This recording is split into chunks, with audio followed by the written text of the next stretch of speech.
आमदार आदित्य ठाकरे आपल्यासोबत आहेत. खरं तर मतदारांना येऊन भेटत आहेत. आपण स्वतः मतदानाचा हक्क बजावलेला आहे. त्याच्यानंतर आपण नागरिकांना भेटत आहात. काय रिस्पॉन्स आहे नागरिकांचा? रिस्पॉन्स तुफान आहे. आपण पाहताय लोक स्वतःहून उतरतात. जे मराठी आहेत, आपले मुंबई प्रेमी जनता आहे, सगळेच हे एक पाहतायत की ही कदाचित निवडणुकीची शेवटची संधी असेल आणि म्हणून सगळ्यांना माहिती आहे यावेळी जर चुकलो तर मुकलो आणि मुंबई हातात ठेवण्यासाठी सगळे उतरत आहेत. एकच आहे, निवडणूक आयोगाने त्यांचं काम नीट करावं. अनेक ठिकाणी याद्यांमध्ये नावं मिळत नाहीत, याद्या बदललेल्या आहेत, अजूनही ऑब्जेक्शन घेऊनही बदललेले आहेत. लोकांना हा जो त्रास होतोय, हा निवडणूक आयोग नेमकं का काम करतं, कशासाठी काम करतं, का पगार घेतं, ह्याचं उत्तर निवडणूक आयोगाने द्यावं. आपल्या बोटावरती शाई पाहायला मिळते आहे. मात्र अनेकांच्या शाई जे आहेत ते पुसल्या जात आहे. अनेक व्हिडिओ समोर येत आहेत. निवडणूक आयोगाचं असं म्हणणं आहे की अशा पद्धतीने शाई पुसली जाऊ शकत नाही, असं ते ठामपणे सांगतात. बघा, ह्यांची शाही पुसली गेली, बारीकशी दिसते, लिंबूनी. तर हे निवडणूक आयोगाला म्हणजे हे डोकं कोणी लावले नेमकं?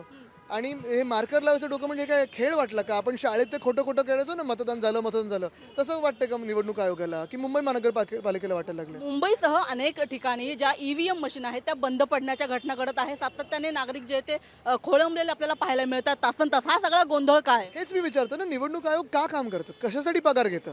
जनतेचा पैसा ना पगार म्हणजे त्यांचा, आणि जनतेलाच त्रास होतो. का नाही सजा झाली पाहिजे निवडणूक आयोगाला? खरं तर विरोधकांचं असं म्हणणं आहे की आता जे भाजपच्या नेत्यांचं असं म्हणणं आहे की जे शिवसेना आणि मनसेची युती झालेली आहे त्यांच्यासाठी एक कारण मिळालेलं आहे. त्यांना असं वाटतंय की आता ईव्हीएम मशीनसाठी जे पाडून नवीन यंत्रणा आणलेली आहे ते फक्त एक कारण आहे त्यांना. काय आहे ना, त्यांना जनतेला त्रास झाला तर काही प्रॉब्लेम नाहीये. त्यांचे पण मतदार असतील ना, ज्यांचे यादींचे घोळ झाले, त्यांचे पण मतदार आहेत ना, ज्यांना याद्या शोधायला लागत आहेत. पण भाजपला हेच आवडतं, लोकांना त्रास देणं. ते त्यांना आवडतंय. तुम्ही अजून कोणकोणत्या ठिकाणी दौरे करणार? सगळीकडे मुंबईत. अरे आता आपण पाहत आहोत की या ठिकाणी आदित्य ठाकरे स्वतः जे आहे त्यांचं मतदान झालेलं आहे, त्यांनी हक्क बजावलेला आहे आणि त्याच्यानंतर आपल्या मतदारसंघामधल्या विविध शाखेमध्ये जाऊन विविध मतदार केंद्रावरती जाऊन ते नागरिकांची भेट घेत आहेत आणि त्यांच्या समस्या जाणून घेत आहे. आणि सोबतच एकूणच मतदानाचा कसा माहोल आहे याचा एक आढावा देखील आदित्य ठाकरे घेताना पाहायला मिळत आहेत.